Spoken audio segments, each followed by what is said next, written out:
Alright everybody, welcome to Feeziks Games. Today we are going to be beating level 20 of Shapez.io. This used to be the last level of the game, but it looks like they've expanded it quite a bit since the last time I played, since you're still unlocking stuff. I'm pretty interested to see the wires layer. I haven't seen it before, but I've heard you can do some crazy stuff with it, and it's basically like playing with redstone in Minecraft, which honestly sounds pretty good to me. Never actually really played with that too much in Minecraft, but maybe that's something I can try in the future. In any case, what we're going to want here is 2 white circle pieces and 2 uncolored square pieces. But the hard part here is getting this smaller second layer square piece placed into the shape without having another shape beneath it. So you can see this top layer here is 3 empty slots and then the single uncolored square.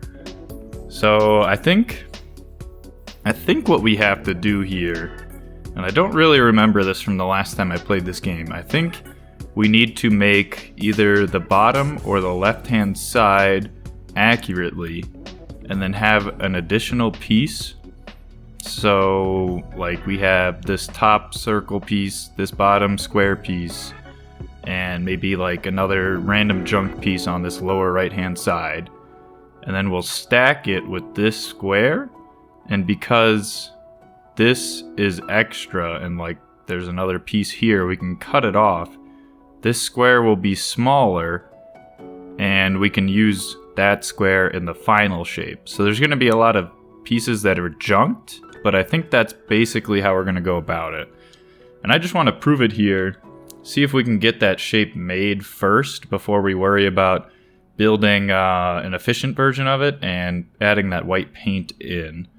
So let's go ahead and see. I'm going to want to cut up this square and this circle.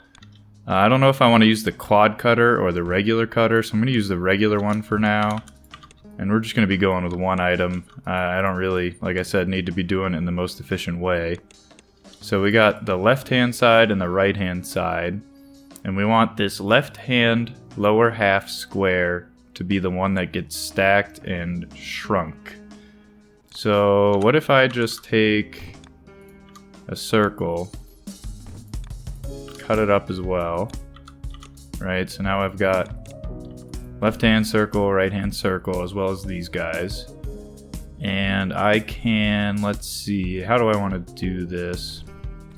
What if I rotate this circle here so that it's the top half? And now I stack these guys, right? Why is nothing coming out? Oh, I need to put a trash here, that's why. Okay, so I have that lower left-hand small square. I don't really know how else to describe it. But I think if I cut this, it goes back to being a normal size.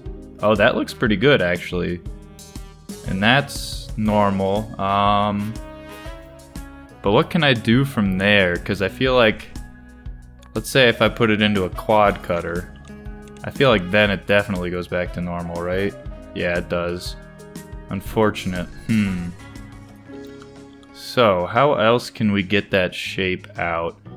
Maybe we need another piece that's going to be good before we can do this, if that makes sense. Like, we need, right now, none of the shape other than that left-hand side is usable to us. So whenever we cut it to try to get that, it's just going to go back to the top layer and be a normal size. So let's say I want to make it with like this right-hand circle and make that usable. So what am I going to do for that? I need to take this circle and I need to make this a bottom half piece. Okay, so that's bottom half. So let's see, you know what, let's back all that up and let's try this all again. Is that, nope, that's the wrong side. Okay, there we go, we got the bottom half. So now we have bottom half and the left half. Oh, but you know what's gonna happen is when I stack these, this guy's gonna have the circle behind him. So it won't give me what I want.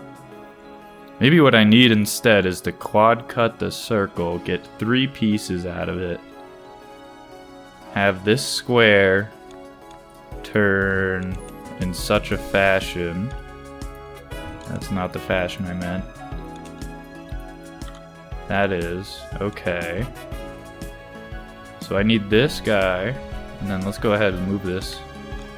What I really want is that quad piece.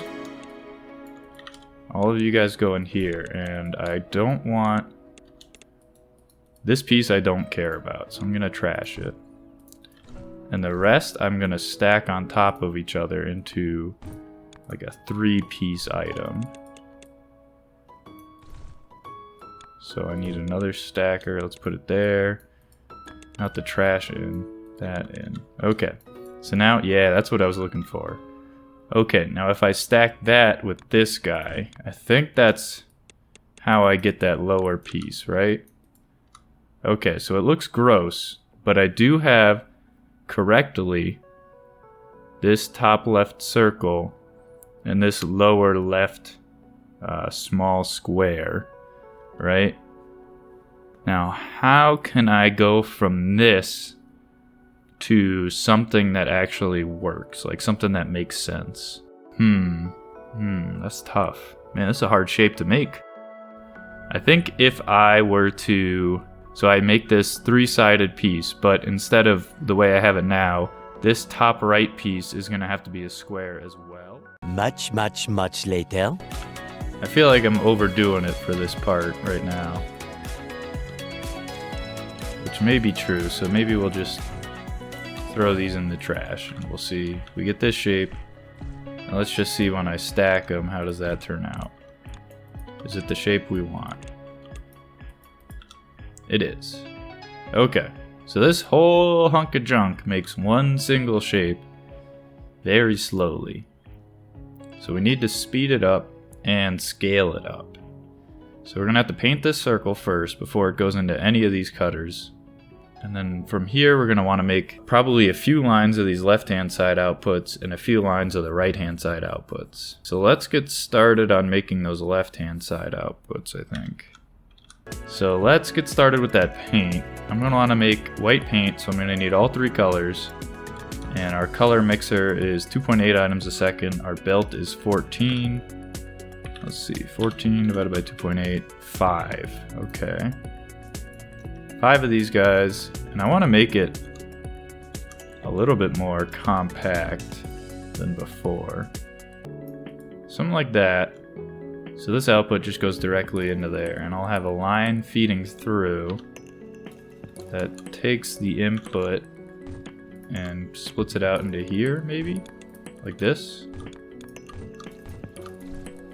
Oops. I'm sure there's a better way to do this, but this seems pretty good. Alright, and I expect to see white paint coming out, and I need a 5-to-1 for that. Well, do I really want to put that in there yet? I think I'll leave it for now. So that's coming out at 14, and we need to paint it anyway. And if that's 3.5 items a second... 14 divided by 1.75 would be 8. 14 divided by 3.5 would be 4. I don't know which one I need, honestly. 2.3... I don't know which one's better. Yeah, whatever. Let's just make paint. Alright, so that's all hooked up, and we have 4 factories making white paint, filling in 1 conveyor belt, 14 items a second worth. So we're gonna need to paint all of our circles white before we do any of that cutting and stacking and hoo-ha. So let's get our circles coming in. I need to figure out still, like this painter, is it better for me to use the single painter or the double painter? I don't really know. So this one would only consume 1.75 paints a second, but consumes 3.5 items a second? I don't know if that's accurate or not. It seems accurate, but I could be wrong. I don't know. Alright, well, let's just get a circle and start painting. Okay, so how do I best use these paint mixers? These are 2.8 items a second, and I need 1.75 each into here. We're getting up to 12, 13. Looks like we're gonna get to 14 with that. So I guess we need 5 to cover a whole conveyor belt here, but it looks like that's also gonna cause some backup in the rest of this stuff.